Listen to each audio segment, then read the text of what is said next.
और इस वक्त मशरिक़ वस्ता से बड़ी खबर है और ये खबर दरअसल इजराइल और ईरान जंग से जुड़ी हुई है। और ईरान की तरफ से अब ये बड़ा दावा किया गया है कि पिछले दिनों जो 12 दिन की जंग इजराइल और ईरान के दरमियान हुई थी, उस जंग में 16 इजरायली पायलट मारे गए थे। जी हां, यह दावा ईरान की तरफ से किया गया है कि जब ईरान और इजराइल के दरमियान जंग हुई थी, उस जंग में इजराइल को बड़े पैमाने पर जानी नुकसान उठाना पड़ा था। और अब यह खबर निकलकर सामने आ रही है कि 16 इजरायली पायलट ईरान के साथ जंग में मारे गए थे। कहा जाता है कि जब दो बड़े दुश्मन एक दूसरे के खिलाफ सफारा हों और तीसरा ताकतवर मुल्क भी मुदाखलत करे, तो खित्ते में सिर्फ जंग नहीं बल्कि तारीखी तबाही जन्म लेती है। यह कोई अफसाना नहीं बल्कि हकीकी जंग की वो तस्वीर है जो पिछले दिनों ईरान, इजराइल और अमेरिका के दरमियान 12 दिनों तक जारी रही। यह सिर्फ मिसाइलों, बमों और हलाकतों की जंग नहीं थी,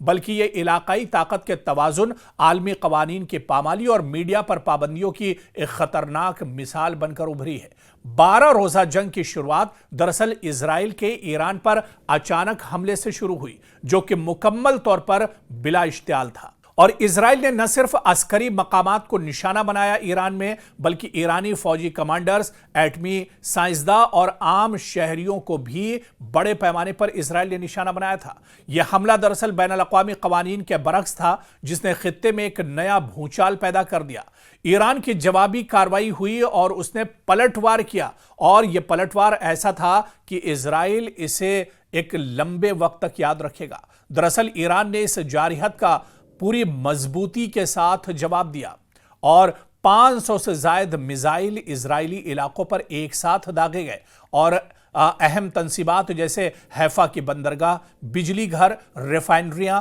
तहकीकाती और रिसर्च मराकज बड़े पैमाने पर इजराइल के अंदर तबाह हुए। और जो बड़ी खबर निकल कर आई है कि 16 इजरायली पायलट भी ईरान के इस हमले में मारे गए थे। और आप देखिए कि मेजर जनरल रहीम सफ़वी ने बाकायदा दावा किया है कि बाज मिसाइलों ने इतना जोरदार असर डाला कि 3 किलोमीटर तक इलाके में जलजले जैसी तबाही हुई। यानी जिस तरह से ईरान ने हमला किया था, दरअसल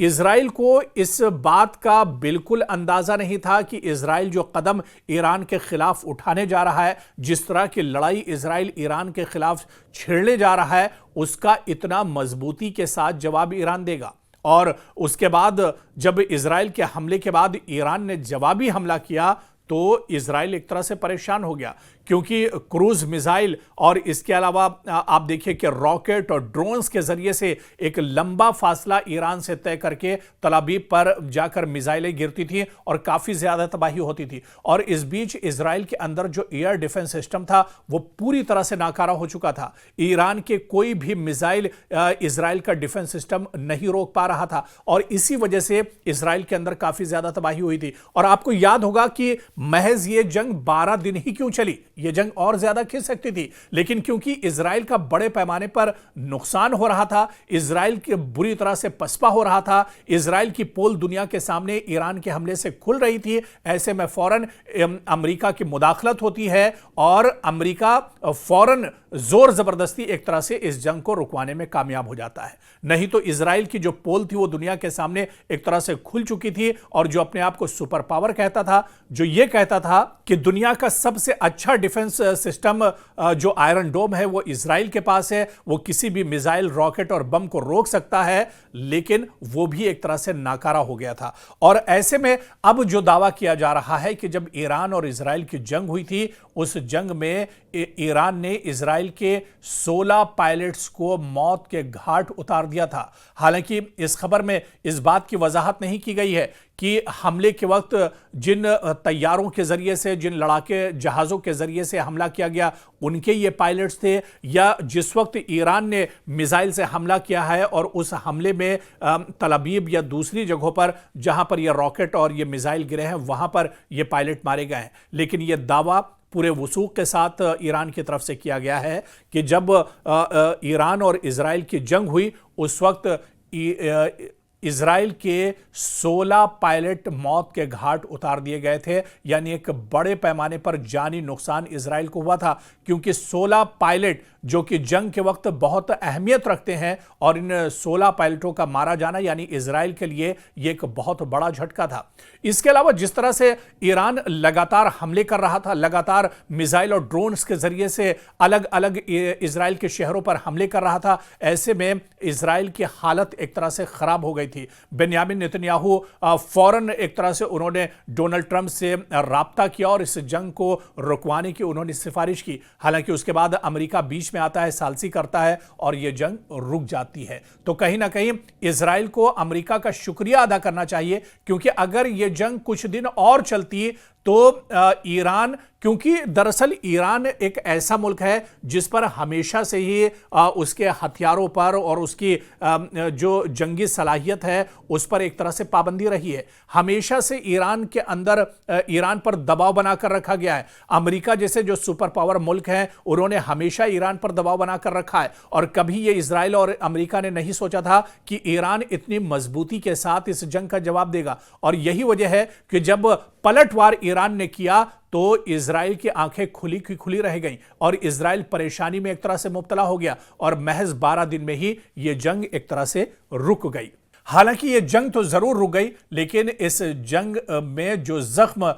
इजराइल को दिए हैं वो जख्म जरूर एक तरह से एक लंबे वक्त तक इजराइल को याद रहेंगे। हालांकि इस जंग में देखा जाए तो ईरान का भी बहुत ज्यादा नुकसान हुआ था। कई बड़े साइंटिस्ट, कई बड़े फौज के सिपाही हैं, फौज के जो सिपह सालार हैं वो भी इसमें मारे गए थे। कई बड़े लीडर्स जो थे ईरान के वो मारे गए थे। लेकिन इजराइल के मुकाबले में ईरान का इतनी मजबूती के साथ जवाब देना, दुनिया भी दरअसल चौंक गई थी। और उसके बाद फिर जब ये जंग रुकी है और उसके बाद जब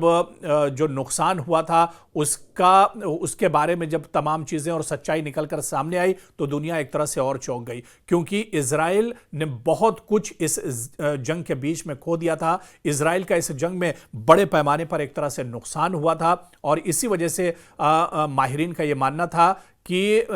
जो ईरान की ताकत थी, क्योंकि ईरान करो या मरो की सिचुएशन में एक तरह से आ गया था, और ईरान ने यह कहा था कि ये एक तरह से उसकी आखिरी लड़ाई होगी और वो एक तरह से इजराइल का नामो निशान मिटा देगा, नेस्तो नाबूद कर देगा इजराइल से, और इसी वजह से पूरी ताकत के साथ उसने ये जंग लड़ी थी। तो जंग तो खत्म हो गई, 12 दिनों तक ये जंग चली, जंग खत्म हो गई, लेकिन इस जंग के जो जख्म है वो इजराइल पर एक लंबे वक्त तक एक तरह से ताजा रहेंगे, और इजराइल की जो परेशानियां हैं इस जंग को याद करके हमेशा एक तरह से उसे परेशान करती रहेंगी।